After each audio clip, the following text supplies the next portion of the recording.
Inside our first NBC Update studios, pleased to be joined by IndyCar driver Charlie Kimball as we are counting down to the inaugural Indy Grand Prix of Louisiana at NOLA Motorsports Park, April 10th through the 12th. And Charlie, I know you and a lot of the other IndyCar drivers had a chance to be out testing some of the new equipment out at NOLA Motorsports Park over the weekend. First of all, your impressions of the facility out there. Well, it's a fantastic racetrack. It's really fast. There are a lot of corners that show off what a Verizon IndyCar can do on the racetrack. There's a fast right-left chicane that's sixth gear, probably about 160, 170 miles an hour, full throttle. So being able to see the whole racetrack from the grandstands, all of the fans will get a great perspective of what's happening on the track from turn 1 to turn 6 all the way back to turn 13.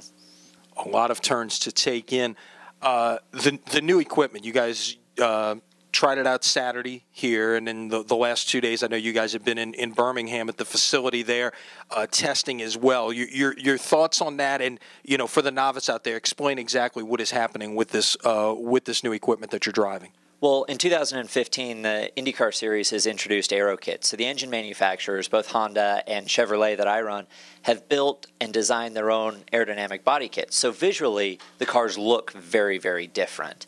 The Chevy kit is based around the downforce, the drag element, as well as integration with the engine unit, because it all works as a system. And to be able to put that car on track and be competitive right away, we're still learning about it, still trying to fill in the map a little bit of what those changes to the wings and the aerodynamics do to the car. But at the same time, we were quick right out of the box in New Orleans, and then the last couple of days at Barber for the open test in Alabama. Yeah, not unlike what we see in the team sports that people are so familiar with. This testing, this practice, if you will, is very critical for what it is that you guys actually go out and do when you're getting set to perform the season starting in St. Petersburg in a couple of weekends, and then finally here in New Orleans 2 weekends after that. Of course, it's like any other sports. Spring training in baseball, it's basketball preseason practice, football preseason games. You're running plays. In an IndyCar, you're making changes. You're putting tools in your toolbox. So as the weather changes, as the wind changes, as the track conditions develop, you have the ability to fix those problems and stay competitive throughout a race weekend. When we come back down here to NOLA Motorsports Park for the Grand Prix of Louisiana, the track's going to evolve throughout the weekend. It's not only Indy cars running, but it's a whole festival of speed, really, with a lot of races all weekend long. So as the track develops, we have to be able to keep up with that so we can stay competitive, because it's the last lap of the race that matters the most, not the first lap of practice.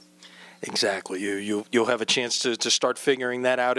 When exactly will you be in here for the week of the event, and just take us through what your week is like leading up to race day on Sunday? Well, a pretty typical race weekend. We come in the day before the first practice, and a lot of times we'll walk the track with our engineers. We'll look at bumps. We'll look at curbs. For me, the Novo Nordisk Chip Ganassi Racing crew, my engineer and I, even my assistant engineer, will walk with data sets, all of the logging we have from previous tests, the running we did on Saturday. We'll take that with us and see how the track is developing, and make sure that we're not missing anything or learning anything that we should be on that track walk. And then we have practice the first day, qualify, get set up for the race. We'll have a warm-up. Usually we'll run some pit stop practice and warm-up before the race, and then come race time, we'll do 2 or 3 pit stops during the race, and time to go compete.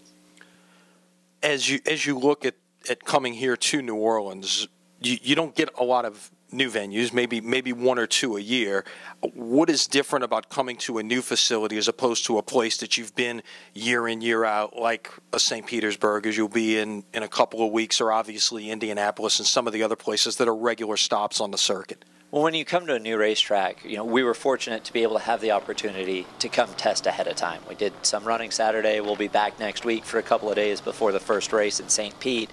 And so we have some knowledge. We try and build that notebook of knowledge that we can use when we get to race weekend. We go to other tracks, we've got years worth of data to look at. When you say, oh, the car is not turning really well in turn 1. Oh, we had that 2 years ago. What did we do to fix that? When you come to a new facility like the NOLA Motorsports Park, you don't have that database. So you're trying to, any laps on track, you're trying to learn and as I said, kind of put those tools in your toolbox so that as things change, you can stay hopefully on the leading edge and the leading edge of the pack as well.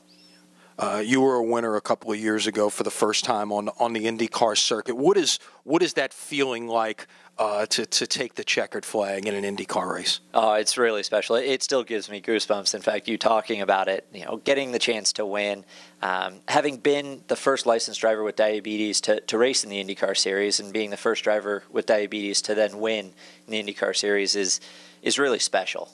To prove that, if you'll pardon the pun, diabetes doesn't have to slow you down. You can still live your dreams with the right treatment, the right medications. I've got a great partner in the insulin that I use every day, the Novolog and Levemir, and the delivery devices, so that I can work with them, manage my blood sugars, and still live my dream. So being able to go out on the racetrack and prove that I can overcome that challenge and overcome the 22 other drivers that are out there racing was very, very special.